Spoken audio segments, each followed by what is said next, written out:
Oh, dahan-dahan ka lamang dyan. Oo, tingnan mo mabuti. Baka may tatawid. Baka may tatawid. David, may asawa ka na ba? Wala pa? Girlfriend, mayroon ka na ba? Meron na yata eh. Bakit yata? Ay, pagmamaneho mo, sikasuhin mo, ha? Baka mamaya mabangga tayo. Huwag ka nakikipag-usap. Alam mo ba, pag na-aksidente tayo, ako ang mananagot kay Mr. Cheng. Jessica, mag-aral ka na lang dyan.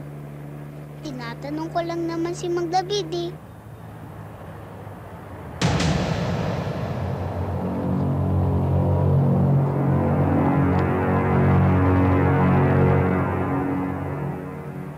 Ako, matagal na ako kay Mr. Cheng. Kaya ayaw ko naman masira ang record ko. Alam mo mukhang bago yung driver ah. Oh, pare. Mukhang nabulilyaso na tayo. Nakahalata yata.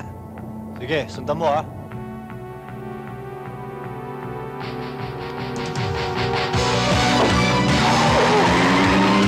Yay! David! Yan ang gusto ko maneho! Ang sarap! Ano ba? Hindi ko ba sinusunod ang instruction ko sa'yo? Sakto, dahan-dahan naman. Oh, ano nangyari? Ang lumiko. Nakahalata yata ah. Pag-o pa lang to, matalas na! May araw din sa akin to. Ano bang...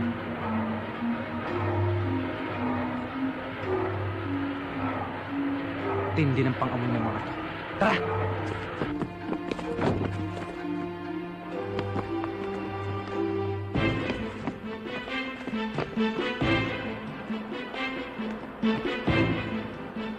Nawala.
Hello? Hello, sir. Si Dave to. Oh, Dave. Ba't ngayon ka lang tumawag? Sir, ngayon lang ko nakatsyempo. Kumpirmadong impormasyon natanggap natin na ginagawa nga nilang bagsakan ng epektos ang isang bodega dito sa Azucarera. Sir, at ang isang pang matibay na ebidensya kailangan natin ay papunta nila sa Maynila. Nakasakay sila sa puting L300 na plakay TNU 724. Bahala na kayo, sir. Sige, kami nang bahala. Reyes, ibalik mo sa headquarters.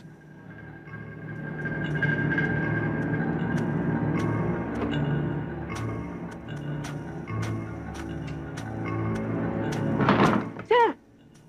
Ano ginagawa mo dito? Sir, hindi kita pwedeng pabayaan. Magkasama tayo kahit anong mangyari. Sige, doon tayo.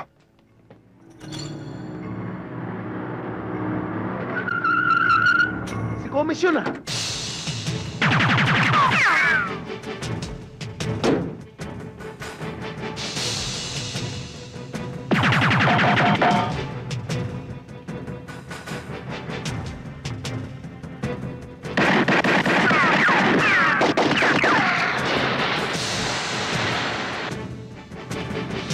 Kusalo na yun!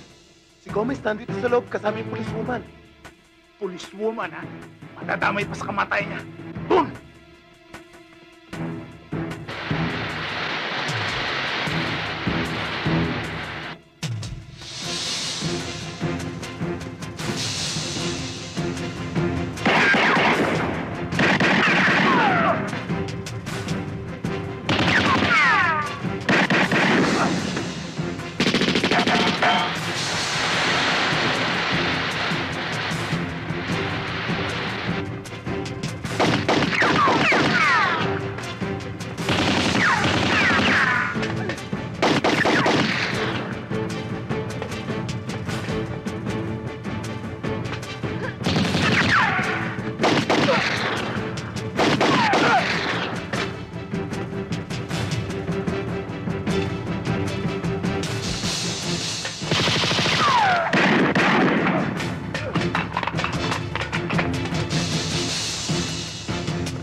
him! Ano? Hindi nga pala marunong mag-English.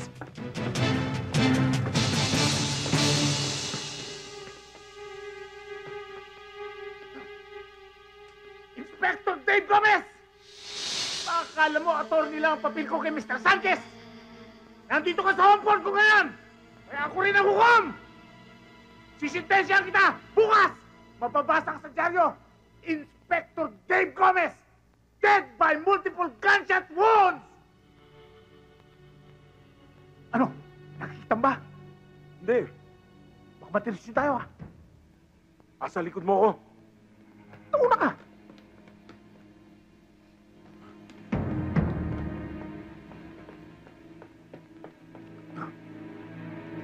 Kailangan makaalis tayo dito. Teka. Sige, sumakay ka na. Sige, sakay!